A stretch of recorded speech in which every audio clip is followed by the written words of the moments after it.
Okay, welcome back to the deep dive. Great to be here. Today we're pulling apart something really fundamental, I think, to understanding how government actually works. It often gets lumped together. Uh-huh. We're going to try and untangle the distinct roles and responsibilities of state representatives, state senators, and the governor. Yeah, peeling back those layers is key because they really do approach things differently. Exactly. And we've dug into quite a bit of material for this article, some pretty sharp analysis, trying to get the core insights on how representation, how accountability really function at the state level. And interestingly, some of that historical context from the U.S. Senate actually provides a really useful anchor point. Right. It seems counterintuitive, maybe, but it reveals the surprising parallel to state roles today. It really does. So get ready for, hopefully, some significant aha moments. This dive is really about showing you the intended differences in how these officials operate. Which is crucial, like you said, for making sense of legislative decisions, political fights, the stuff you see every day. Yeah, why does a governor veto something that sailed through the legislature? Or why do senators sometimes seem, I don't know, slower to react than representatives? The answers, or at least part of them, often lie in these distinct duties of care, these different responsibilities they hold. Okay, let's unpack this. Where do we start? Well, it's fascinating to go right back to the beginning with the U.S. founders and how they initially set up Congress. The material we looked at really highlights their idea of dual sovereignty. Dual sovereignty. Okay. Yeah, so you had the House of Representatives. That was designed pretty clearly to be the voice of the people. Right. Directly elected, population-based districts. Exactly. 2-year terms, very short leash, meant to keep them closely tied to local concerns, immediate public opinion. Very responsive. But then the Senate, the original U.S. Senate, before the 17th Amendment in 1913, that was radically different. Oh, totally different. A completely different animal, like you said. Senators back then, they weren't elected by the people at all. They were appointed by the state legislatures, right? That's it. Appointed. And each state, big or small, got 2. 6-year terms, much longer. So their core job wasn't representing the people directly. No. Their core purpose, as originally conceived, was to represent the interests of the state governments themselves. The states as sovereign entities within that federal system. Like ambassadors from the state capital to D.C. That's a great way to put it. Right, yeah, like ambassadors.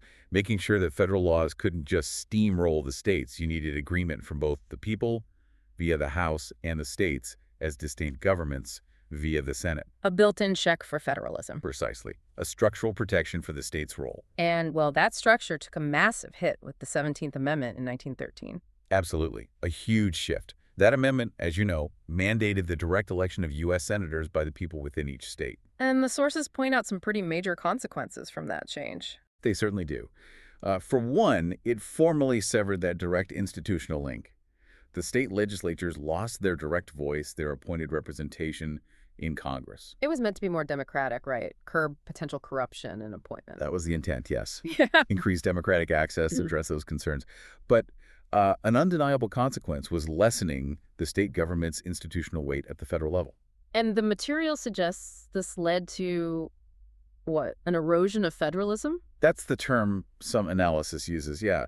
The idea is that senators, now directly elected, became more focused on statewide public opinion, national party agendas. More like super representatives. Kind of, yeah. Yeah. Rather than primarily being advocates for the state government as an institution. It arguably centralized power more in Washington because now both chambers were directly tied to popular vote, potentially making the whole federal legislative process less inherently protective of state sovereignty. And state legislatures lost a tool, too, didn't they? Like the ability to recall or pressure senators? Exactly. They lost that leverage they had when they were the ones doing the appointing.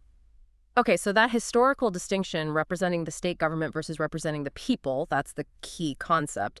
How does that help us understand the roles at the state level today? Using Florida as the example here. It's incredibly helpful, actually, because it clarifies who represents what, even though the structures aren't identical. So the material makes it pretty clear. Today's state legislators, both in the House and the Senate. Like in Florida? Right, in Florida, or any state, really. They are elected by the people, and they are duty-bound to represent the people of their districts.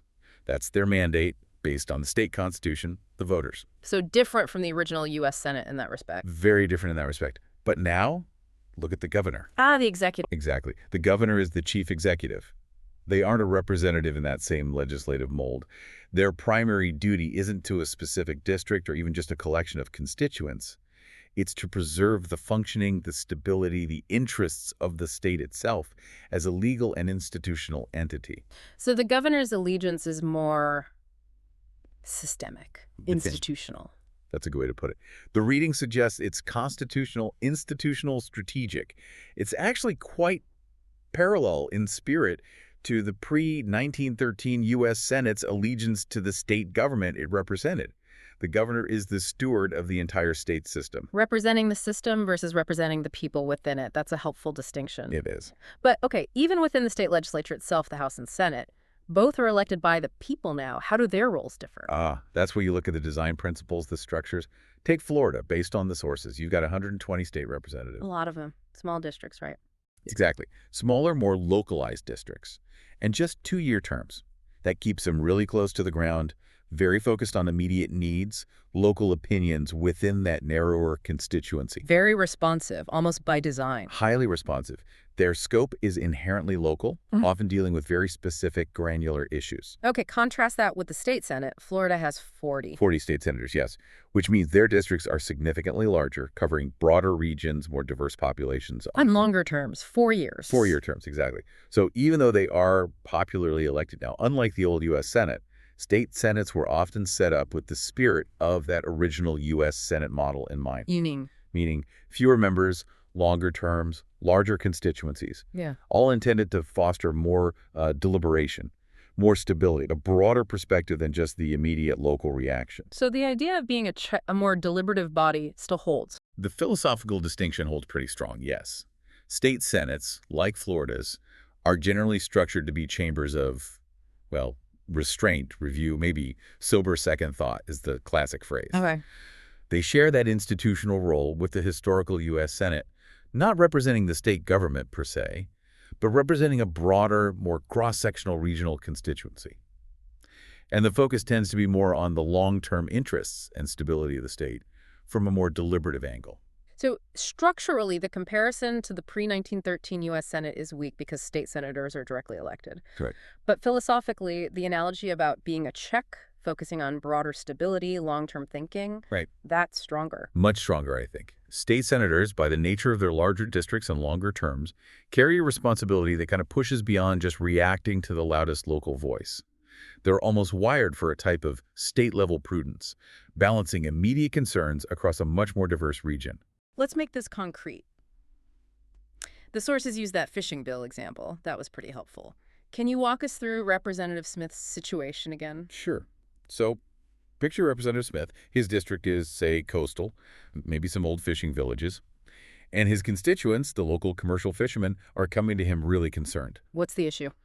Tourist boats, recreational fishers crowding the Gulf waters, making it hard for them to make a living. They go to Rep. Smith and say, look, you got to help us. Our business is suffering. Okay, very direct, localized problem. Very direct. And Rep. Smith's focus, it's naturally laser targeted on these specific voters, this immediate problem. His job, as he likely sees it, is to respond directly. So he drafts a bill. Right. He drafts a bill to limit fishing hours for non-commercial folks, maybe just in Gulf waters near his district. A direct response to fix that specific local issue. But then Senator Jones enters the picture. Her district is bigger. Much bigger. Senator Jones's district includes Rep. Smith's coastal area, sure, but maybe it also stretches way inland.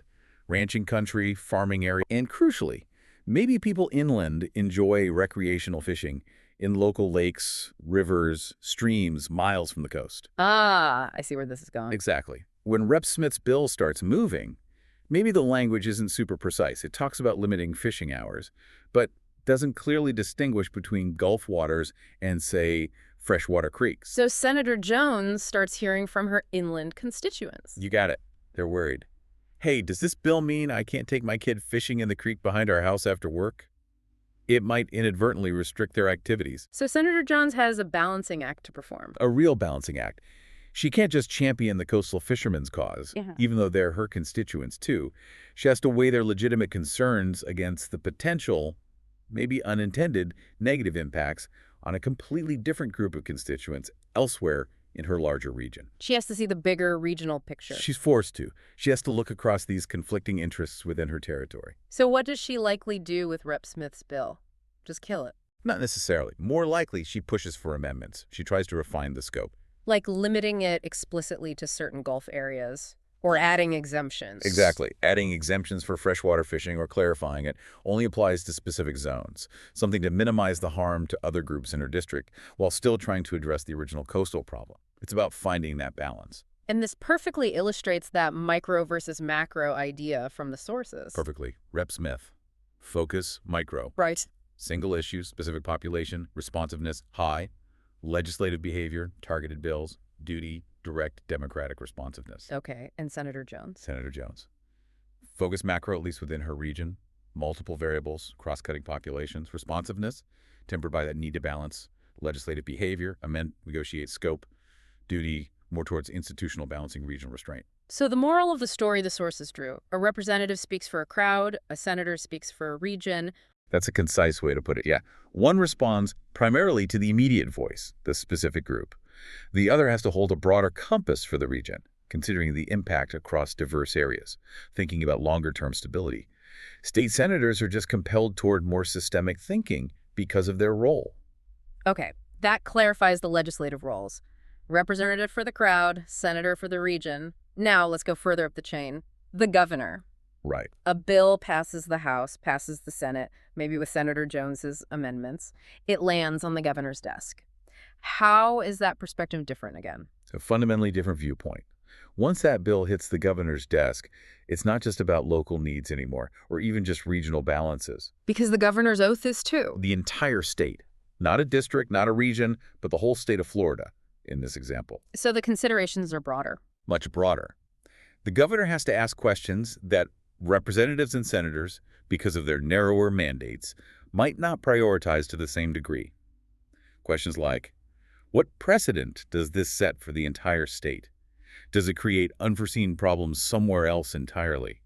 Does it align with the long-term interests of Florida's constitutional framework, its fiscal health, its legal coherence, the stability of its institutions? The sources called the governor the keeper of Florida's strategic compass. Yes, I like that phrase. It captures that statewide, long-term perspective. If you look at that chain of political stewardship idea that was outlined, Right, the rep is the voice of the crowd, focus locally, immediately. then the senator is the guardian of the region, balancing those cross-sectional interests. And the governor is the steward of the state.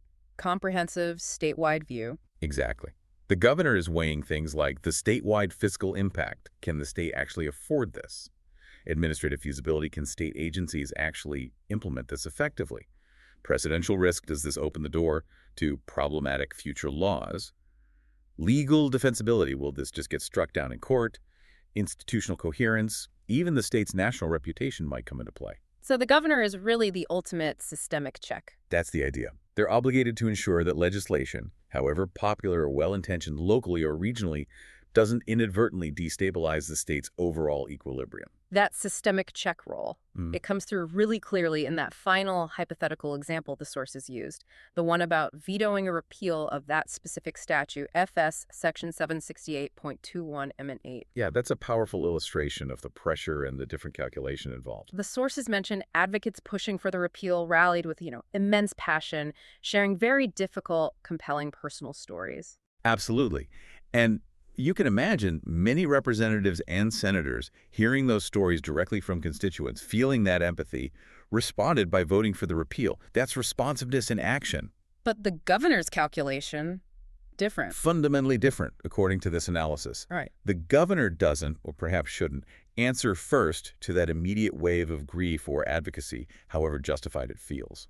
Their first obligation is to the systemic questions. Right. Questions like, okay, if we repeal the specific law, what are the actual measurable statewide impacts? What does it do to Florida's entire healthcare system, availability, costs? What about the legal infrastructure? Does it create massive uncertainty or flood the courts? What are the long-term consequences for the balance between, say, accountability and the practical availability of essential services across all of Florida? So it's not about being unmoved by the stories? Not necessarily at all. But the governor's duty, the unique burden of that office, requires weighing far more than just the immediate human impact or the passion driving a movement. So the source argued, If that repeal lacked things like, say, fiscal guardrails or created unpredictable litigation outcomes statewide. Then it was not irrational, from the governor's systemic perspective, to consider a veto, even if it was politically unpopular. Because the responsibility was to safeguard the system, not just satisfy the movement. That's the core idea presented. The governor's role, in that tough spot, was to safeguard the entire state system and its long-term welfare.